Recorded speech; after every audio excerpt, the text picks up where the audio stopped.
Hello जी, नमस्कार। कैसे आप सब भैया? मस्त फर्स्ट क्लास जगह। चलिए, आज का जो हमारा टॉपिक है यानी जो चैप्टर चलने वाला है उसका नाम है वंशागति का आणविक आधार। इस चैप्टर का नाम क्या भैया?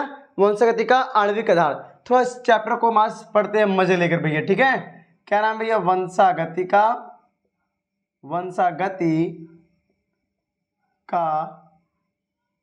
आणविक आधार। इस चैप्टर का नाम है वंशागति का आणविक आधार, ठीक है? अब इसको डिटेल से एक एक करके पढ़ेंगे। अब इसमें से पहले पढ़ना पड़ेगा आपको। इस चैप्टर का जो पहला टॉपिक है उसका नाम क्या है? न्यूक्लिक अम्ल। तो न्यूक्लिक अम्ल क्या होते हैं? न्यूक्लिक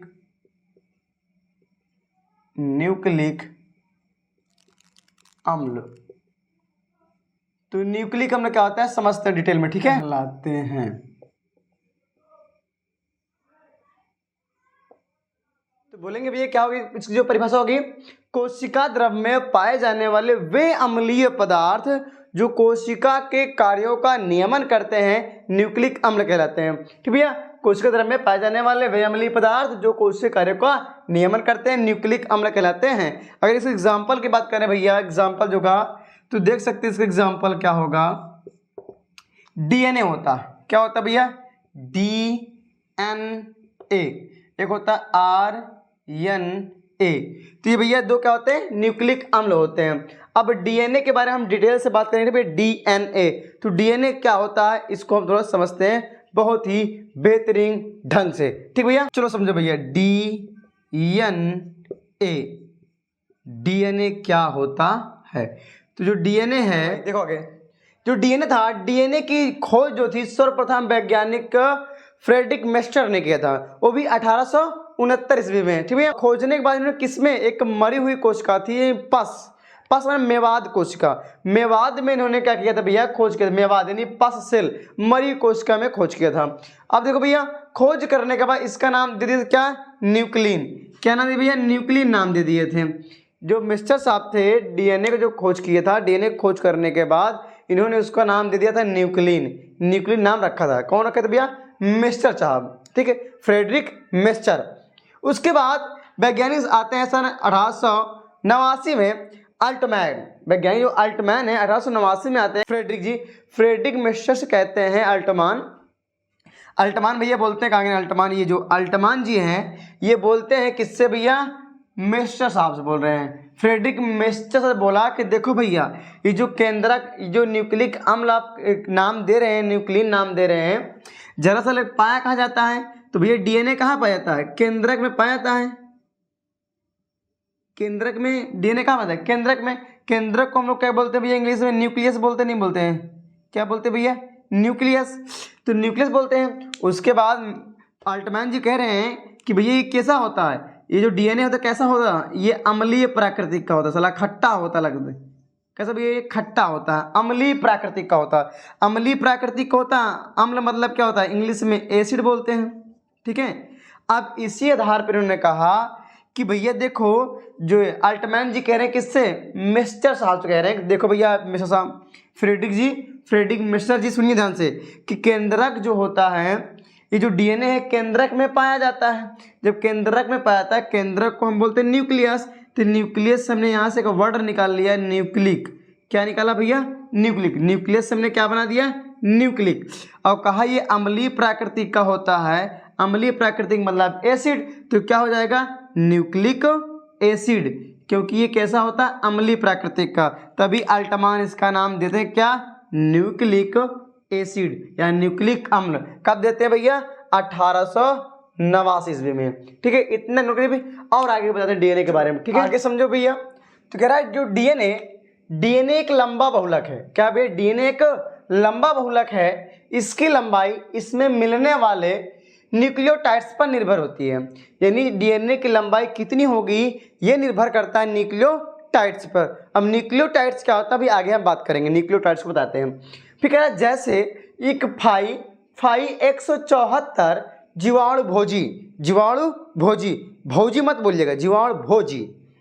तो भैया जीवाणु भोजी में कह रहा है यहाँ पे 5386 न्यूक्लियोटाइड्स यानी 5386 न्यूक्लियोटाइड्स होते हैं।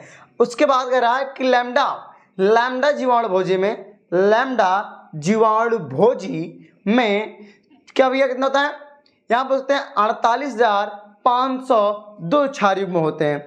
उसके बाद कह रहा है कि ई कोलाई यानी एस्चेरिचिया कोलाई, इसे बोलते हैं शॉर्टकट में ई कोलाई जीवाणु में 4.6 इंटू 10⁻6। अब यहाँ पे कह रहा है कि इतना क्षार युग्म होता है, यानी भैया कह रहा है 4.6 इंटू 10⁻6 क्षार युग्म होता है। और इसी प्रकार मनुष्यों के आगुणित डीएनए में 3.3 गुणे 10�9 क्षार युग्म होते हैं। तो यानी डीएनए में जितने न्यूक्लियोटाइड्स होंगे डीएनए की लंबाई उतनी ही बढ़ेगी, यानी जितने न्यूक्लियोटाइड्स उतने डीएनए की लंबाई, जितना न्यूक्लियोटाइड्स होंगे उसकी लंबाई उतनी बढ़ती बढ़ती चली जाएगी।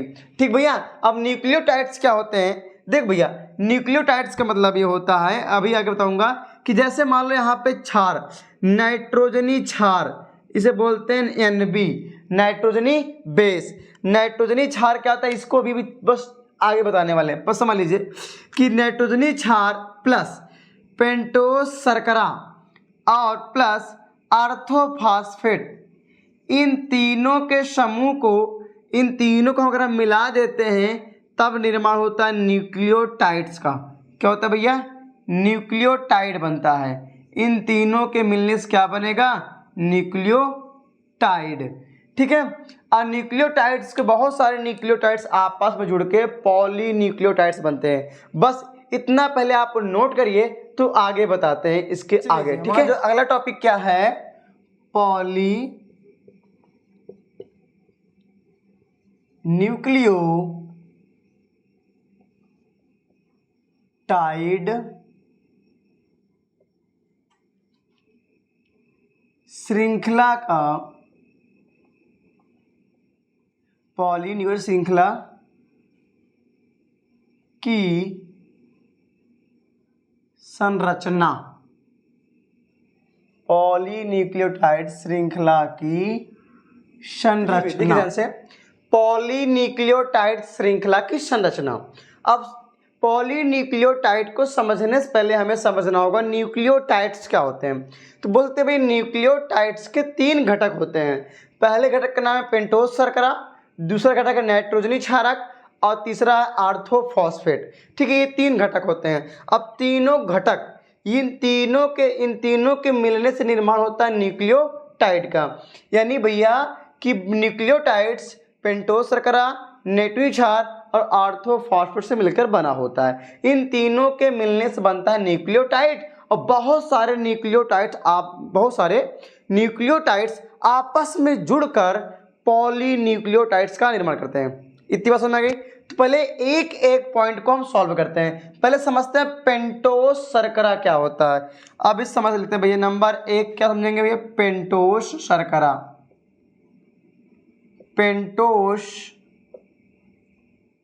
शर्करा, जो पेंटोस शर्करा होती है इसका जो फार्मूला होता है तो C5H10O5, इसका ये फार्मूला बन गया। ठीक भैया, किसका ये है, पेंटोस शर्करा का फार्मूला हो गया, सूत्र हो गया। आप देखिएगा ये जो पेंटोस शर्करा है ये 2 प्रकार का होता है। कितने प्रकार का भैया, 2 प्रकार का। एक होता है राइबोस शर्करा, क्या नाम भैया, राइबोस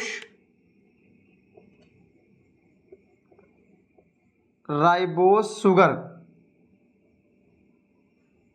ठीक भैया, शुगर, या बोल सकते हैं राइबोस शर्करा। हिंदी में दे बच्चा, ले अच्छे दिया, राइबोस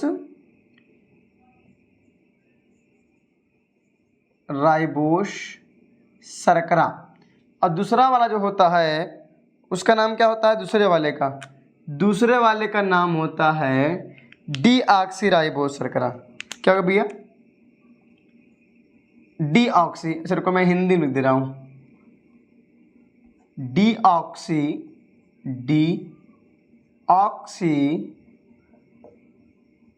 राइबोस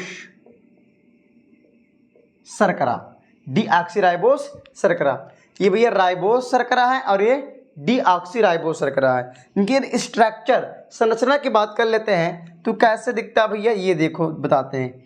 ये ऑक्सीजन हो जाएगा, यहाँ पर कार्बन कार्बन,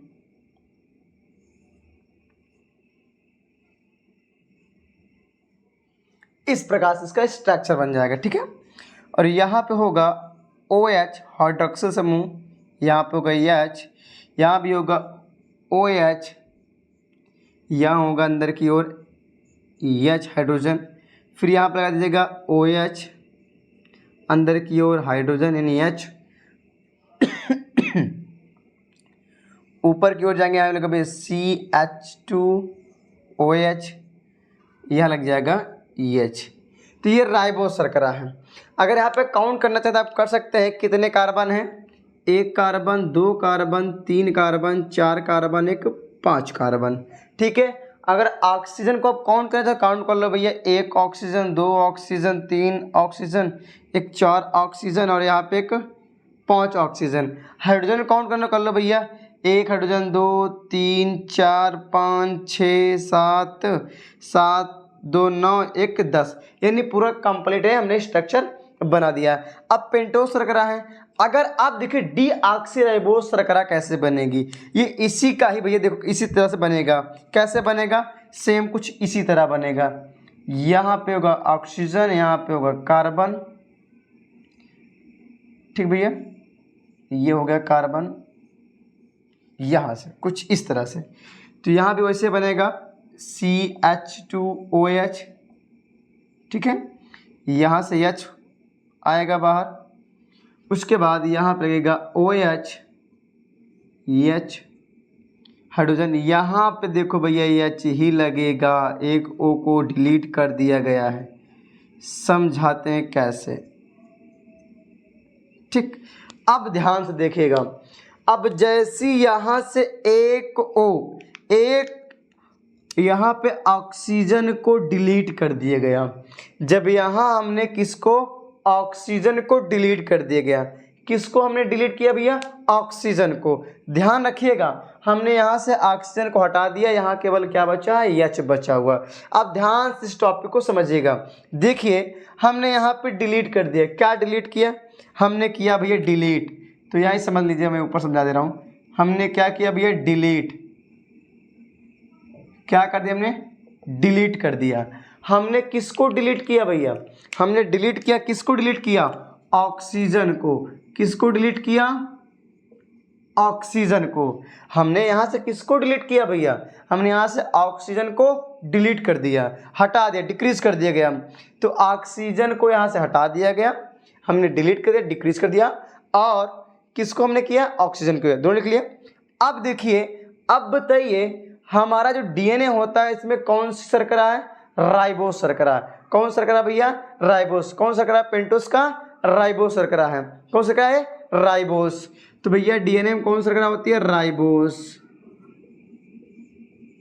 राइबोस, यही तो लिखा ना भैया, राइबोस शर्करा, यही तो लिखा है राइबोस शर्करा। इसी तो भाग है ना राइबोस, यही तो निकल रहा है। जब यहाँ से निकलेगा कौन शर्करा है, राइबोस शर्करा है। तो आप बताएं DNA हमारा कहाँ पाता है, केंद्रक में पाता है।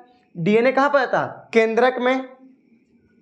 तो केंद्रक को हम लोग इंग्लिश में क्या कहते हैं, जो केंद्रक होता है उससे हम इंग्लिश में क्या कहते हैं, आइए समझिए साइड में से। इस केंद्रक को हम इंग्लिश में क्या कहते हैं भैया, केंद्रक को क्या कहते हैं इंग्लिश में, क्या न्यूक्लियस बोलते हैं, न्यूक्लियस, न्यूक्लियस यही बोलते हैं, न्यूक्लियस बोलते हैं। और देखो अब जो DNA होता है ये किस प्राकृतिक का होता है, अम्लीय प्राकृतिक का होता है। DNA किस प्राकृतिक का होता है भैया, अम्लीय प्राकृतिक का होता है। अम्लीय के लिए क्या लिखते हैं इंग्लिश में, एसिड। क्या लिखते हैं भैया, एसिड। तो हमने यहाँ पे ध्यान रखिएगा फिर से एक बार, हमने यहाँ पर ऑक्सीजन को डिलीट कर दिया। हमने किसको डिलीट किया, ऑक्सीजन को डिलीट कर दिया। ये कौन शर्करा थी, राइबोस शर्करा थी, तीसरा पॉइंट। अब DNA कहाँ पाया जाता है भैया, तो केंद्रक में पाया जाता है। कहाँ पाया जाता है DNA, केंद्रक में पाया जाता है। और DNA होता किस प्राकृतिक का, तो नंबर 5वां पॉइंट, अम्लीय प्राकृतिक का DNA होता है। तो आप देखिएगा, ध्यान समझिएगा, टॉपिक को हमने अब डिलीट किया, डिलीट से लेंगे डी ई, क्या लेते हैं डी ई। हमने किसको डिलीट किया, ऑक्सीजन को, तो हो जाएगा ओ एक्स ऑक्सी। ठीक है, एक कौन इसमें कौन शर्करा पाई जा रही है, शर्करा कौन सी है, पेंटोस शर्करा है, तो यानी कि राइबोस शर्करा, कौन सी शर्करा, राइबोस शर्करा है। तो राइबोस को यहाँ पर राइबोस लिख लिया जाएगा, राइबोस शर्करा। तो भैया केंद्रक जो होता है किसमें होता है भाई, केंद्रक को हम क्या बोलते हैं इंग्लिश में, न्यूक्लियस।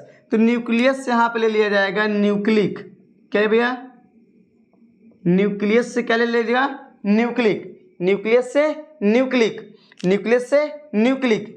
अब बताओ ये डीएनए किस प्रकृति का होता है, अम्लीय, तो अम्लीय को बोलते हैं इंग्लिश में क्या, एसिड। तो वहां जो जो लिखा फटाफट देखो, तो क्या इसे हम कह सकते हैं, वहां से ऊपर हमने क्या लिया, डी ई लिया, डिलीट से ले लिया डी ई, क्या लिया भैया, डी ई। तो हो गया डी, हमने किसको डिलीट किया था, ऑक्सीजन को, ओ एक्स ऑक्सी, डी ऑक्सी, और फिर क्या है, कौन शर्करा है, राइबोस, तो राइबोस। और न्यूक्लियस को हम क्या बोलते हैं इंग्लिश में, न्यूक्लिक, तो D oxy ribo nucleic, nucleic किस प्रकृति का डीएनए होता है, अम्लीय प्रकृति का, तो क्या हो जाएगा acid, D oxy ribonucleic acid. अभी सुना है कहाँ से आया, इतनी बात क्लियर हो गया, D oxy ribonucleic acid. मैं ऊपर लिख रहा है, नीचे दिख नहीं रहा क्या, चलो दिखा रहा हूँ फटाफट देखो।